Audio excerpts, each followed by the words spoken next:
बिस्मिल्लाहिर्रहमानिर्रहीम। अस्सलाम वालेकुम। कैसी है मेरी यूट्यूब फैमिली? उम्मीद करती हूँ सब अपने घर में खुश और आबाद होंगे। और रमज़ान आपका कैसा गुज़र रहा है? अल्लाह ताला सबके लिए खैर व बरकत रखे और सबके माशाल्लाह दस्तरख़्वान बड़े बड़े खूबसूरत सजते रहें।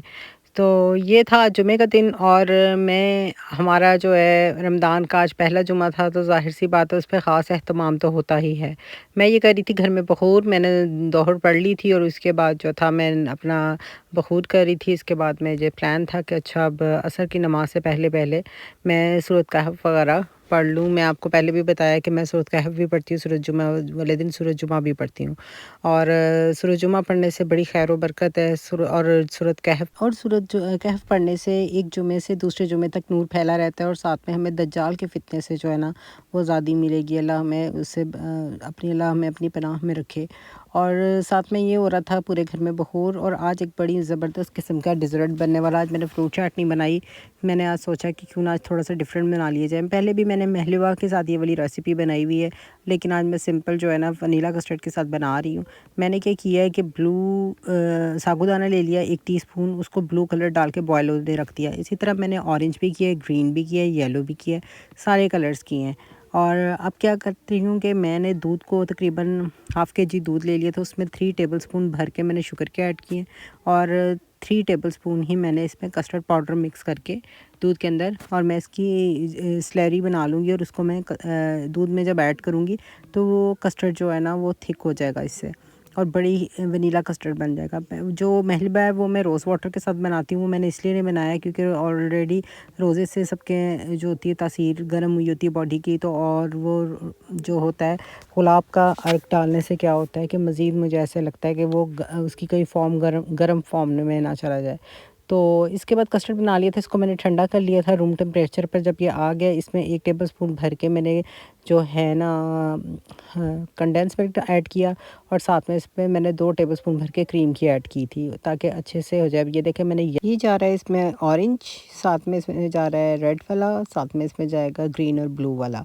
इसकी जो डिटेल वीडियो अगर आप तसल्ली से देखना चाह रहे हैं ना, मैं लिंक आई कार्ड में लगा दूँगी, वहाँ पर जाके आप मेरी ये रेसिपी भी देख सकते हैं।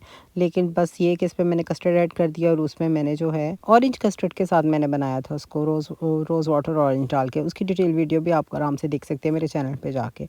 और इसको मैंने अच्छे से मिक्स कर लेना है और ये इतना प्यारा कलरफुल लगता है ना, और खाने में भी बहुत टेस्टी होता है। और सबसे बड़ी बात ये हेल्दी हो जाता है। साबूदाना तो वैसे भी हेल्थ के लिए बहुत अच्छा है। तो बस इसको मैंने अच्छे से मिक्स कर लिया और इसके बाद इसको हम सर्विंग बाउल में डालेंगे कि ताकि मैं इसको सर्व कर सकूं। और चाहे तो एक बड़ी डिश आउट भी कर सकते हैं, लेकिन मैंने छोटे सर्विंग बाउल्स में डाला था ताकि एटलीस्ट वन जो है ना पर्सन एक बाउल आराम से इंजॉय कर सके। तो यही बात ही मैंने अब इसमें डाल दी है। इसको आपने साथ साथ डालना है और ये बिल्कुल ठंडा हो चुका है। और इसको हल्का सा अपने फ्रिज में चाहे तो रखते हैं, चाहे तो आप इसी पे हम लोग जो है ना फ्रेश स्ट्रॉबेरीज़ की जो है ना वो टॉपिंग डालेंगे। तो इस अब हमने क्या करना है, इसको अच्छे तरीके से जो है ना ठंडा करें फ्रिज में रख के। और साथ में जो है ना इस पे मैंने क्या किया था, कॉकटेल फ्रूट का टिन था वो मैंने इसमें ऐड कर दिया था। पाइनएप्पल उसमें ज़्यादा होता है तो कॉम्बिनेशन मज़े का बन जाता है। तो बेसिकली आज सोच रही थी कि फ्रूट्स जो है ना जब आपके पास ना भी हों, ज़रूरी नहीं है कि सब फ्रूट्स हों, तो आप करें, आप अकेला इसके साथ भी बना सकते हैं। और इसको आप थोड़ी देर ठंडा होने के लिए रख दें। और साथ में अब हम बनाएंगे नेक्स्ट जेली।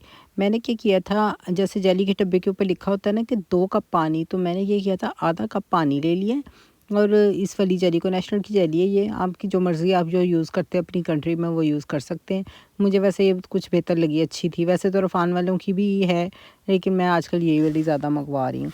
तो इसको आपने इसको अच्छे तरीके से गर्म पानी में मिक्स करना है और इसको बिल्कुल रोकना नहीं है हाथ को, क्योंकि इसके जेलेटिन को अच्छे से डिज़ोल्व करना है। और इसके अंदर मैं डालूँगी फ्रेश स्ट्रॉबेरीज़ की जो प्यूरी बना के ना वो मैं इस जेली में ऐड करूँगी। वो जो एक ओरिजिनल स्ट्रॉबेरीज़ का फ्लेवर आता है ना, वो मैं आप खुद खाएँगे तो आपको पता चलेगा कितनी ओरिजिनल मज़ेदार जो है ना वो आपकी जेली रेडी होगी। 1 कप छोटा मेरे पास जो था ना इसके स्ट्रॉबेरी की प्यूरी थी, जो मैंने फ्रेश स्ट्रॉबेरीज़ की प्यूरी बनाई थी।